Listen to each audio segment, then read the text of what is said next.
Pan card बनवाना हो या पीएफ निकालना हो, 1 अगस्त 2026 से कई ऐसे नए नियम लागू हो गए हैं जिनका असर सीधे आम लोगों के रोजमर्रा के वित्तीय और जरूरी डॉक्यूमेंट से जुड़े सरकारी कामों पर पड़ रहा है, जिसमें Aadhaar card, PAN card, ration card और कर्मचारी भविष्य निधि ईपीएफओ से जुड़े कुछ जरूरी अहम बदलाव लागू हुए हैं, जिनके बारे में जानना आपके लिए बेहद जरूरी है। हर महीने की शुरुआत में कुछ ना कुछ नियमों में बदलाव देखने को मिलता है। ऐसे में इस बार क्या क्या बदला है, उन सब चीजों का अपडेट मैं आपको इस वीडियो में बता रही हूँ। ध्यान से सुनना, लास्ट तक जरूर सुनना, और अगर आपका कोई भी सवाल होगा तो आप कॉमेंट में पूछ सकते हैं। नमस्कार, मैं हूँ आपके साथ ममता तिवारी और आप देख रहे हैं न्यूज 18 का डिजिटल प्लेटफॉर्म। अगर आप भी बैंकिंग सेवाओं का इस्तेमाल करते हैं, राशन कार्ड का फायदा उठाते हैं या पीएफ खाते में निवेश करते हैं, तो ये बदलाव आपके लिए फायदेमंद साबित हो सकते हैं। एक एक करके इन बदलाव के बारे में विस्तार से जानते हैं। सबसे पहले शुरुआत करेंगे आधार और पैन कार्ड से जुड़े नए नियम के साथ। देखिए, अब नया पैन कार्ड बनवाने के लिए सिर्फ आधार कार्ड काफी नहीं होगा।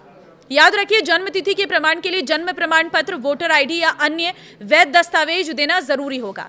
पैन कार्ड में दर्ज नाम का आधार कार्ड के नाम से मेल खाना बेहद जरूरी है। जिन लोगों का पैन आधार से लिंक नहीं हुआ है, अब तक भी कई वार्निंग के बाद भी उनका पैन निष्क्रिय माना जा सकता है।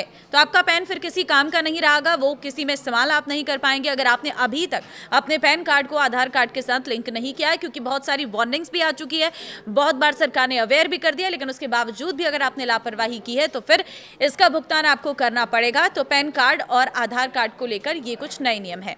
अब अगर आपके पास राशन कार्ड है, आप एक राशन कार्ड धारक हैं, तो ये अपडेट आपके लिए बहुत जरूरी है।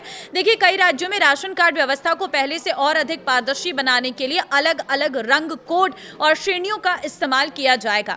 देखिए, अब व्हाट्सएप के जरिए आप राशन कार्ड से जुड़ी शिकायतें दर्ज कर सकते हैं।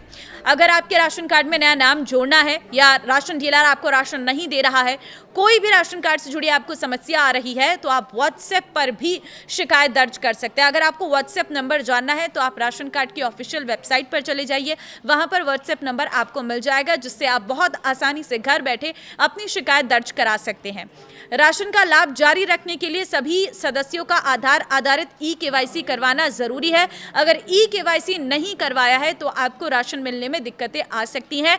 तो ई-केवाईसी जितना जल्दी हो सके कर लीजिए, बहुत आसान सा प्रोसेस है, घर बैठे भी कर सकते हैं। अपने राशन डीलर के पास जाकर भी आप ई-केवाईसी करवा सकते हैं। अगर करवा लिया है तो बहुत अच्छी चीज है।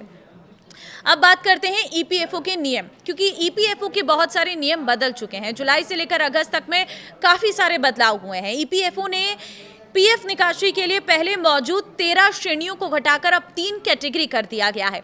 अब जरूरत, आवास और खास परिस्थितियों के तहत निकासी की सुविधा मिलेगी। नौकरी बदलने पर यूएएन और आधार लिंक होने की स्थिति में पीएफ ट्रांसफर प्रक्रिया पहले से और ज्यादा आसान हो सकती है। रिटायरमेंट सुरक्षा को ध्यान में रखते हुए ईपीएफओ ने पीएफ की रकम का कम से कम 25% हिस्सा खाते में रखना अनिवार्य किया गया है।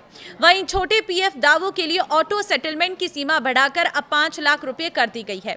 आधार आधारित ई-केवाईसी 2.0 लागू होगा। 1 अगस्त से बैंक, बीमा कंपनियां और mutual fund house e-KYC 2.0 system लागू करना शुरू करेंगे। ग्राहक की डिजिटल सहमति के बाद केंद्रीय रजिस्ट्री से केवाईसी जानकारी सीधे हासिल किया जाएगा। अब बार बार डॉक्यूमेंट जमा करने की जरूरत कम होगी। केवाईसी प्रोसेस तेज होगी और फर्जीवाड़े पर रोक लगाने में मदद मिलेगी। तो ये है वो बदलाव जो अगस्त से हो चुके हैं, जो सीधे तौर पर फाइनेंशियली आपको बहुत ज़्यादा हेल्प करने वाले हैं। तो इस वीडियो को आप जितना हो सके लोगों के साथ शेयर कर दीजिए, ताकि इन बदलावों के बारे में सबको पता चल सके और इसी के तहत वो खुद को अपडेट कर सके। बाकी अगर आपको कोई और सवाल पूछना है तो आप कॉमेंट में पूछ सकते हैं, आपको कॉमेंट में रिप्लाई जरूर मिलेगा। नमस्कार।